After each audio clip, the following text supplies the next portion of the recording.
je me suis fait un énorme kiff.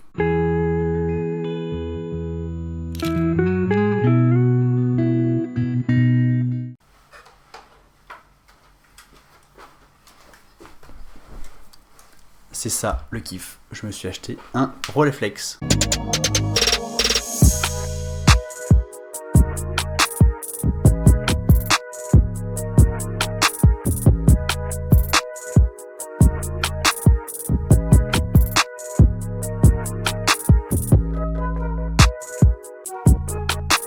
Une fois n'est pas coutume, dans cette vidéo, on va parler de matériel photo. Mais attention, on va pas parler de n'importe quel matériel, on va parler ici d'appareils photo argentiques et particulièrement de moyen format argentique. On va parler de cette beauté, mais regardez comme il est beau.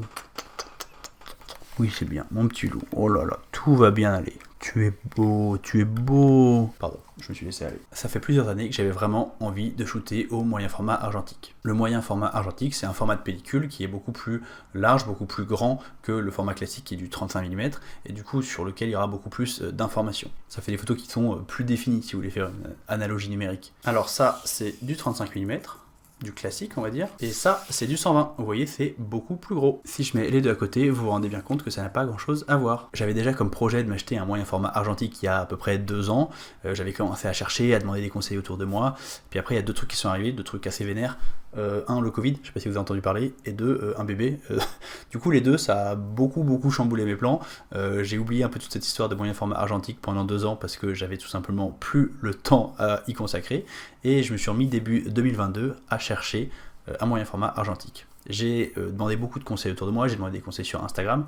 D'ailleurs, n'hésitez pas à me suivre sur Instagram pour suivre mes aventures, mes folles aventures argentiques, et pas que argentiques d'ailleurs. Et j'ai fini par faire une shortlist avec 2 appareils photo. Donc il y avait le Rolleiflex que vous venez de voir, et il y avait le Mamiya RB67. Je vais pas rentrer dans les détails techniques de ma réflexion, des comparaisons que j'ai fait entre les deux, mais en gros, j'ai choisi le Rolleiflex pour 2 raisons principales. La première raison, vraiment la raison principale, c'est la taille. C'est un appareil photo qui est petit en fait pour du moyen format. Alors c'est pas ridicule mais c'est beaucoup plus petit qu'un Mamiya par exemple. La plupart des pleins formats sont des appareils photo qui sont beaucoup plus gros que ça, et ça c'est un peu le moyen format de poche entre guillemets. Et ça c'est quelque chose qui est vraiment important pour moi. Moi je vais utiliser ça pour faire de la photo de famille, la photo de tous les jours, et pour faire de la photo de rue. Donc c'est quelque chose que je vais trimballer. Et le Mamiya était vraiment énorme. Donc peut-être que j'achèterai un jour un Mamiya, on sait jamais, mais à ce moment-là, ce sera plus pour un usage de studio, un usage à la maison, avec peut-être éventuellement même un trépied. Mais ça, pour me balader dans la rue, c'était, je pense, vraiment le meilleur choix. Et la deuxième raison pour laquelle j'ai choisi le Rolleiflex, c'est que j'aimais bien le format 6x6. C'est-à-dire que sur le Rolleiflex, le négatif fait 6 cm par 6 cm, c'est un format carré en fait. Et je fais jamais de photos au format carré, je trouvais ça sympa de faire des photos avec un format différent pour me pousser à tout simplement composer différemment et penser différemment mes images. Sur le Mamiya, ça aurait été un format 6x7, qui est aussi un format différent, mais ça reste un format rectangulaire, donc dont j'ai plus l'habitude, même si c'est pas exactement le même ratio que ce que je shoote sur mon appareil photo classique. Une fois que je me suis décidé, j'en ai cherché un pas trop cher en ligne.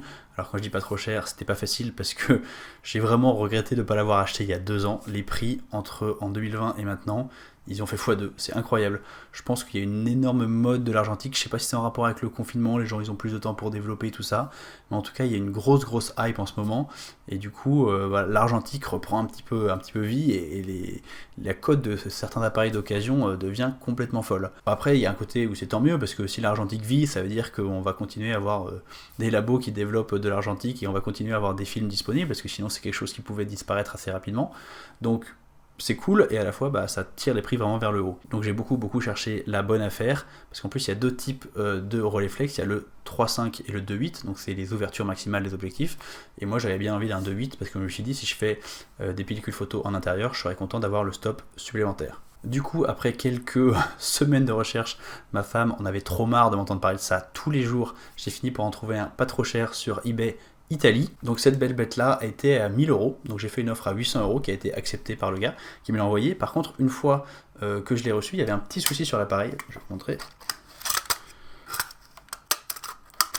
Je sais pas si vous voyez là, le viseur est un petit peu abîmé. Alors c'est pas très grave parce que ça m'empêche pas d'utiliser le viseur en mode normal, en mode poitrine. Par contre, ça m'empêche d'utiliser le viseur en mode sport. Il y a un mode sport normalement qui peut être utilisé sur le Rolleiflex. Et du coup, j'ai envoyé un message au mec qui me l'avait vendu en disant il est cassé, est-ce que tu veux bien me le reprendre, parce que du coup je vais en acheter un autre. Et lui m'a proposé à la place, écoute, je te rembourse 300 €, c'est le prix que j'ai estimé pour la réparation, comme ça tu le fais réparer de ton côté. et j'ai dit ok. Du coup il m'a remboursé 300 € et au final j'ai eu cette belle bête pour 500 €, ce qui est relativement bon marché. J'ai pas encore fait réparer le viseur parce qu'en fait pour l'instant j'en ai pas besoin, j'ai utilisé uniquement le viseur poitrine que je trouve sympa à utiliser et j'ai pas ressenti le besoin d'utiliser un autre viseur, donc je sais même pas si je vais le faire réparer au final.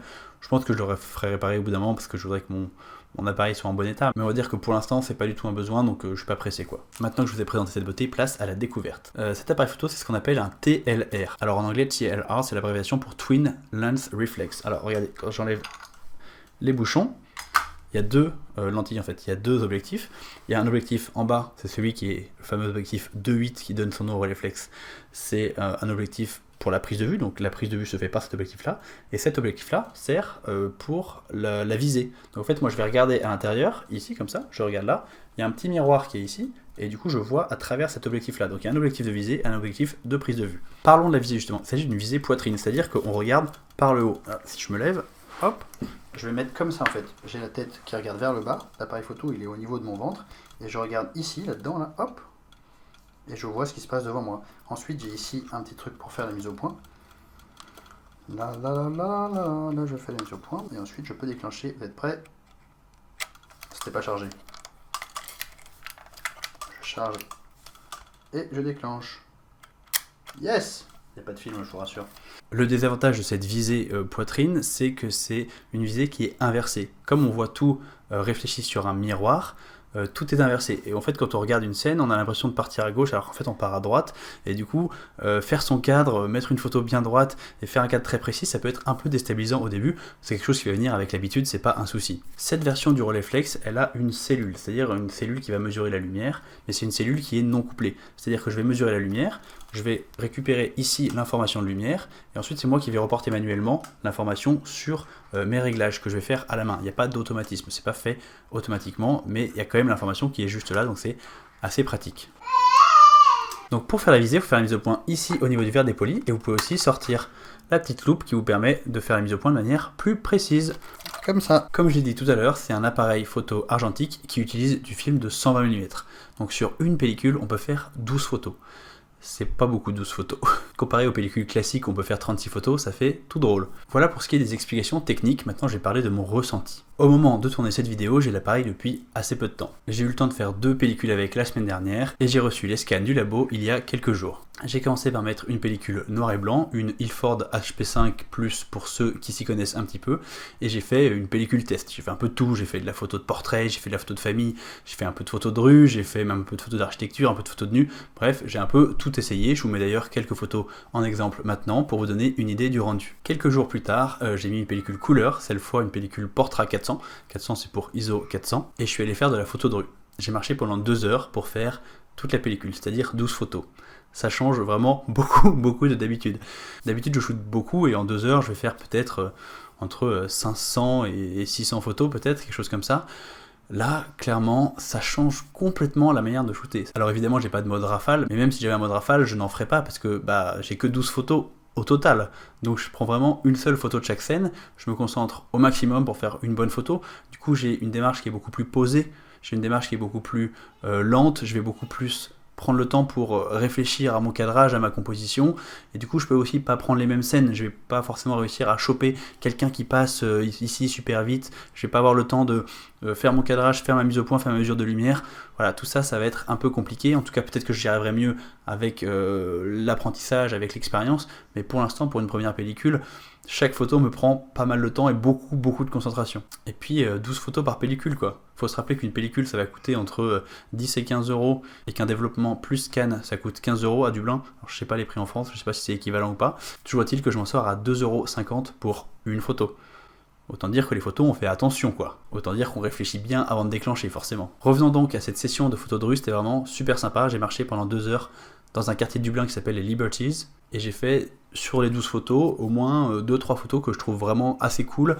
Et bon forcément il y a du raté hein, mais finalement sur une session de 2 heures avoir 2 photos que je trouve vraiment bien, c'est pas si mal comme ratio. Parce que même au numérique en 2 heures je fais pas non plus 50 photos que je trouve bien. Il y en a au maximum 4-5. Je suis hyper content du rendu, clairement la qualité de l'image est vraiment au rendez-vous, ça fait vraiment plaisir. Il y a vraiment, je sais même pas comment le décrire et puis je vais même pas essayer parce que je m'en fous, mais il y a un rendu moyen format que je cherchais et que je trouve vraiment cool. Mais de toute façon, le plus important ici, c'est pas le rendu, parce que le rendu, je pourrais assez facilement le répliquer de manière numérique. Par exemple, avec mon appareil photo, j'ai la possibilité de shooter directement en format carré, si j'avais envie, et ensuite, avec des presets et un peu de retouche, je pourrais essayer de récupérer un petit peu le profil de couleur et de faire quelque chose qui ressemble à une pellicule. En rajoutant un petit peu de grain, en faisant quelques petits réglages ici ou là, on peut arriver à un résultat qui est visuellement assez similaire. Ce qui est vraiment intéressant ici, c'est le processus. Je fais vraiment de la photo différemment. Ce qui est intéressant ici, c'est le processus. Je fais vraiment de la photo différemment avec cet appareil par rapport avec un autre appareil. Tout simplement, je suis super excité, j'ai trop envie de faire des photos avec cet appareil. J'ai l'impression d'être de nouveau dans la peau d'un débutant, ça me fait plaisir d'apprendre. Alors je continue bien sûr à apprendre en photo très régulièrement, mais là je pars vraiment de zéro, j'ai l'impression d'être nul, de pas savoir faire mon cadrage. Je trouve ça super cool comme position, d'être à nouveau le débutant qui a tout à apprendre, je trouve ça trop chouette. Et du coup j'ai une vraie envie supérieure d'aller faire des photos parce que ça m'excite. Toutes ces contraintes de l'appareil photo ancien où il n'y a quasiment aucun automatisme, ça va me pousser à faire des photos d'une autre manière. Je vais être beaucoup plus contemplatif, je vais pas chercher exactement les mêmes scènes, parce que comme je disais tout à l'heure, je peux pas saisir les mêmes scènes, j'ai pas les réflexes, j'ai pas les automatismes, et j'ai pas la connaissance absolue de l'appareil photo qui me permettrait potentiellement de saisir ces scènes qui vont très vite.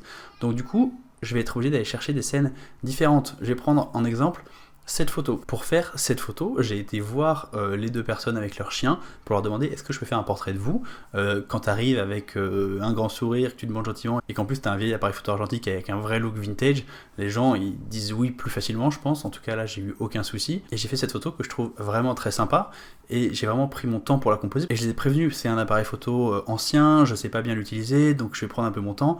Ça m'a pris presque 1 minute de faire cette photo. Et eux, ils attendaient tranquillement en caressant leur chien. J'ai pu déclencher exactement au moment que je voulais. J'avais en fait une certaine tranquillité du fait que j'étais avec cet outil-là. Et eux, ils ont attendu avec beaucoup de patience et je les en remercie. Et j'aime beaucoup l'image finale. Le truc est, je peux très bien aller demander à des gens de poser pour moi avec un appareil photo numérique. Et je l'ai fait déjà régulièrement. Mais le truc, c'est que aller voir quelqu'un, ça me demande, moi, une énergie folle. Je trouve ça extrêmement difficile. J'aime bien le faire, mais je trouve ça extrêmement dur. Du coup, si je peux éviter de le faire, bah, je le fais pas. Par exemple, si j'avais vu cette scène avec mon appareil photo numérique dans la main, j'aurais juste pris une photo hyper rapidement en passant, en faisant un cadrage approximatif et en espérant que ça soit bon. J'aurais pas fait du tout la même photo et pas du tout de la même manière. Alors que là, comme j'avais pas du tout le choix, parce que je peux pas me cacher vu que je suis trop en galère pour me servir de cet appareil photo et je fais ce que je peux, donc c'est vraiment long quoi, le temps de faire son cadrage et faire ses réglages et tout ça, donc j'ai été en quelque sorte obligé de m'arrêter pour leur demander. Et c'est vraiment chouette d'avoir pris cette photo différemment et je suis vraiment content du rendu. Maintenant je voudrais répondre à une question que j'ai eue sur Instagram et qui m'a fait un peu sourire quand je parlais un petit peu de mon process d'achat quand j'étais en train d'hésiter, quelqu'un qui m'a envoyé un message pour me dire mais cet appareil photo, est-ce que c'est un besoin ou est-ce que c'est une envie ?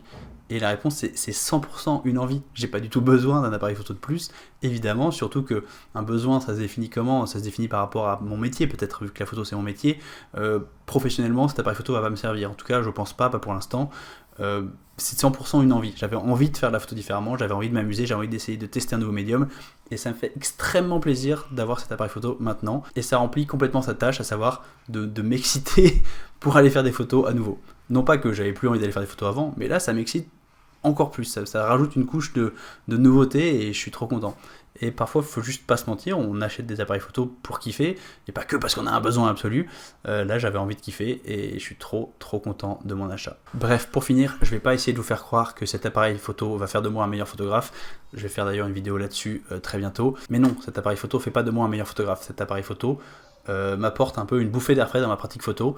Et ça m'excite de faire la photo différemment et ça va me pousser à faire des portraits et des photos de manière différente parce que tout simplement la prise de vue, le processus de prise de vue est plus lent, le processus de prise de vue n'a rien à voir, donc il faut que j'adapte ma pratique et en adaptant ma pratique, je vais adapter mes photos.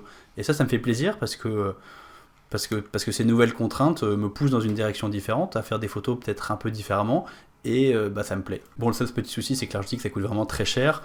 Entre le prix de la pellicule et le développement plus le scan par le labo, ça fait à peu près 30 € pour 12 photos. Donc à chaque fois que vous regardez une pub avant une de mes vidéos, sachez que vous êtes en train de participer à mon addiction pour la photographie. Donc merci pour la YouTube Money. Heureusement que j'ai ça pour survivre et pour continuer à faire des photos argentiques. Je me doute que certains d'entre vous ne sont pas particulièrement intéressés par le contenu sur ce type d'appareil photo parce que c'est un appareil photo hyper spécifique et qui n'est pas du tout grand public, on va dire. C'est pas forcément la plupart des gens sur ma chaîne qui sont intéressés par l'argentique. Et j'oublie pas que cette chaîne elle est surtout destiné aux débutants, et donc je vais continuer à faire du contenu pour les débutants, mais il faut aussi que je fasse du contenu qui me fait kiffer, et du coup en ce moment mon kiff c'est l'argentique, du coup j'ai peut-être en parler un petit peu de temps en temps.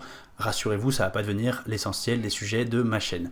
D'ailleurs, dites-moi en commentaire ce que vous en pensez, est-ce que vous voulez plus de contenu sur l'argentique, est-ce que ça vous fait plaisir de voir ce genre de truc? Là c'était une petite vidéo plus réaction, il n'y a pas vraiment de contenu profond, c'était plus pour vous donner mon ressenti de photographe surexcité d'avoir un nouveau jouet, mais voilà, dites-moi si ça vous plaît, dites-moi si vous en voulez.